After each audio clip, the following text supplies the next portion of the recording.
Hei, me uskotaan, että Jumala on puhunut meillä, että evankeliumista on tultava julkista.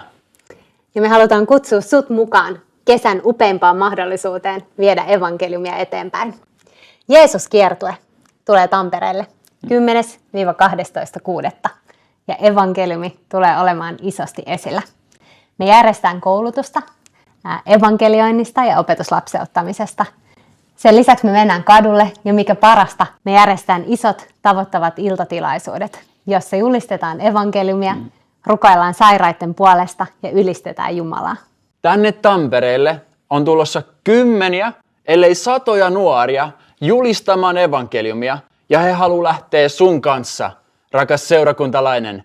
Ja me halutaan nostaa evankeliumin julistus tässä kaupungissa yhdessä. Tampereella Vapaakirkkoseurakunta on päättänyt lähteä koordinoimaan ja teidän seurakunnan pastorit, johtajat on sanonut kyllä kutsuun lähteä tähän yhdessä. Meitä on 15 seurakuntaa jo tässä vaiheessa mukana, niin kelatkaa, jos me lähdettäisiin yhdessä julistamaan ja me vallotettaisiin tämä kaupunki silleen, että Tampere järkkyy evankeliumilla. Me halutaan kutsua sua mukaan 3 asiaan. Ekana, rukoilemaan. Me tarvitaan vahva rukoustuki tälle tapahtumalle.